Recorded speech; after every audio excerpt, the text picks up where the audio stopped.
What is up, y'all? So today I'm going to be going over Form Friday's bench incline. I'm going to go over some of the movements, setup, technique, and then execution. Again, want to reiterate how I perform my exercises is I will go in after the warm-up and execute a warming set or a hot set. Going hot set where the set is, I don't know, somewhere between maybe 60-70% of my 1 rep max, and then slowly ease into the working sets. But again, today I'll just be going over setting up and execution. So for today, the incline is personally my favorite exercise when it comes to the big two chest exercises, which are the bench and the incline, and then the push-up being the least favorite, mostly because the Army ruined that for me, and I don't want to do a push-up again, but we'll do it just because it's important to do them. But yeah, so for the bench incline, a little bit different in that it's now working some of your shoulders or that front deltoid or the anterior deltoid, and you really gotta focus on how the exercise is moving or how the weight is moving, because it will catch you by surprise by the time that you've reached your chest. And so when I say that, I also want to reiterate, not everyone has that mobility because it's at a kind of a weird angle where you're coming out from above and in front and you're bringing down the weight. And this time, instead of going across the lower portion of your chest, you're now focusing on that upper portion of the chest. And with that, I wanted to mention the way that your muscles tie in to your chest are not exactly conducive to us being able to just execute the movement with a wide grip, where the elbows are coming out, flared out, in line with the shoulders. Rather, they're going to want to do this, pull in, and that's exactly what you want them to do to begin with. So the tie-in is kind of weird in that it's got this like weird curvature up towards the shoulders, right? And then it's almost splayed out across the chest in the middle. And so with that, you really got to kind of focus on making sure that the form is executed correctly. And so starting with the feet, the way I execute my any bench is I get as big of a stance as I possibly can. I'm spreading out, taking up as much space as possible. And this time, instead of just focusing on pressure on the hips, you're not going to want to focus on making sure that you're driving your quads into the bottom of this bench, driving your glutes into the bench, right?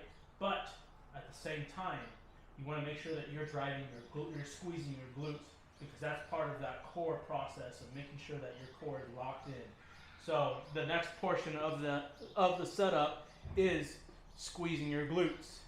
The next after that is ensuring that you are bracing with your spinal erectors and then going up into the shoulder blades. You're pinching your shoulder blades together, your scapular pull, and then driving with your lats down towards your hips.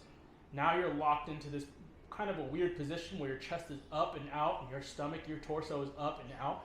Now, this is where it starts to get interesting. You want to make sure that you are, when you look up, you are directly beneath that bar. A lot of people will do, which is actually a great way to cue yourself, is to get that wide stance, sit up high on the bench, get underneath it. Now you're above it, right? So now you're going to grab the bar, and what I like to do is I like to get one hand width or one palm width grip away from the soft portion or where the knurling stops. So one palm's width away, grabbing it on the outsides of those palms width, and then pressing the weight up off the rack, sliding down, And now I'm going into what I just set you up with, which was making sure that the quads are pushing my butt into the bench, squeezing my glutes, locking in those spinal erectors, pulling the shoulder blades together and down. And now, deep breath, that diaphragmatic breath, bringing the weight down. And as you can see, I'm not flaring my elbows. Right there, you see that? I'm trying to get the bench the bar to touch my chest, and I'm having a little bit of trouble. That's because that's not where my mobility's at. For one, that's not a natural move. So what I will do to adjust is I will bring the elbows down below my shoulders and towards the upper portion of my chest. And your chest is kind of split into four primary ways, I should say, where there's the upper pec and the lower pec, and that's kind of where you're aiming for, is the middle of that, where that crosses. And so now I'm at the bottom. A lot of people will say go all the way down to where the bar is touching your chest, and this is the same thing. The same rule applies for the bench. But if you do not have that mobility, do not go for that. That's a great way to get injured in the shoulders, and that's a great way to just get hurt in general. And so what you want to do is you want to make sure that the load is appropriate, for one, but two, making sure that you come to where your mobility is at. Now, what I will say is, unless you've got an injury, you should generally be able to go to a 90-degree bend in your elbows, as you can see. And so now that I'm speaking of it, if you look at my forearms, you can see that they're vertical, right? That's what you want. You want them to be vertical all the way across. And so going up into the wrist, you do not want the wrist to fall back, as that's a great way to start feeling some pain, start feeling the pressure. You want that weight across the palm of your hand, that bar across the palm, the fat, meaty portion of the hand, and the hand kind of, the wrist kind of spin inward towards the body, kind of like a angle where the knuckles are almost facing your face, right? And so then that's where you're pressing up. That's the movement. So your hands are almost like this, and the bar is going across the meaty portion of your hand and coming out through the meaty portion of the lower part of your thumbs, right? And so you're almost sitting there like a bulldog, if you will, where your hands are like this, and you're pressing down, getting that bar to where your mobility is at. So a lot of people, as long as you get down to that 90-degree bend, I'm pretty happy with that. But of course, I always want you to practice making sure that you're getting those mobility gains, right? Because you're useless if you can just do 90-degree bend pushes, right, or presses. I would like you to start focusing on making sure that you get those mobility gains and making sure that you get mobility in there. So again, my setup is getting up underneath, pressing, releasing, getting locked in, quads, glutes, spine, shoulder blades pinched and then towards each other or downward, and then knuckles are almost trying to spin inward, elbows are out but below the shoulder blades, coming down, and press. So what that looks like with the breathing is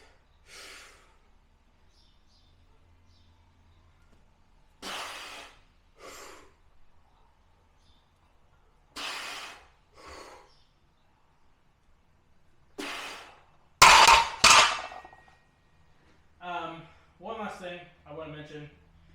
There's a lot of knuckleheads, including myself, that go out there and we start our working sets without a partner or without a spotter.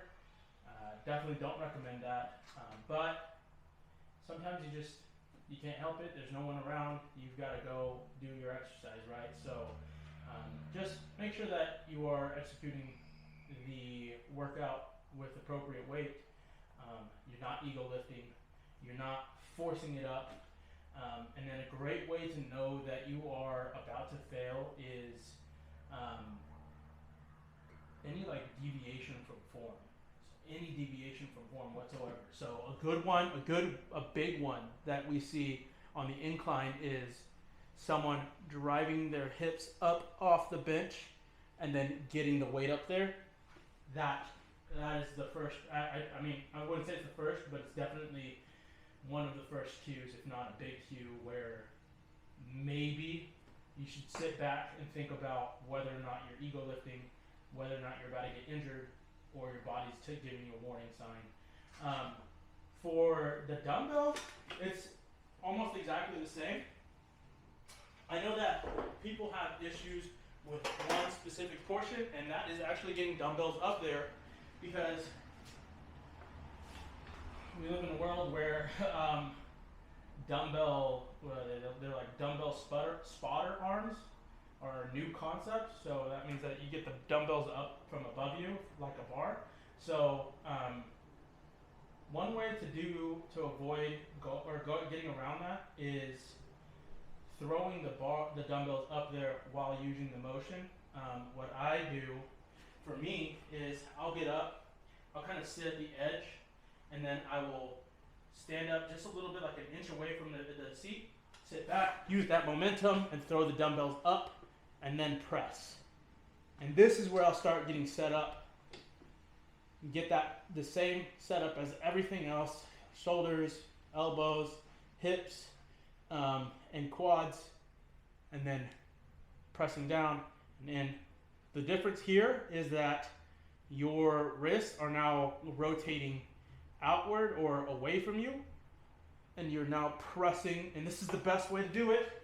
The only reason I was telling you to do it with the bar is because you don't have an option there, right? But with this, you have an option.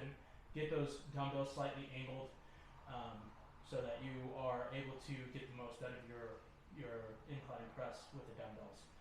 Another way to get the dumbbells up on your shoulder, or up above your up on your chest, is by throwing them up there one at a time. Great way to do that is just throw one, and then two, and then you press. But for me, that takes out a lot more energy. And then the last way is a partner assisted, where they will come and set one dumbbell or two dumbbells at the same time on your shoulder, on your chest. But that is a little bit more difficult unless you're working out with someone. And if you're like me, you're working out on your own. Yeah, that is it for the Forum Friday bench incline. Again, one of my favorites. In fact, it's my favorite between the two primary ones. And the reason is because it activates a little bit more from the upper body and requires a little more out of the upper body, right? It also helps giving that big, huge, wide chest. I know ladies, you might not be interested in that, but I know that the men, they like to walk around like all barrel chested and whatnot. So yeah, it's a great one to have.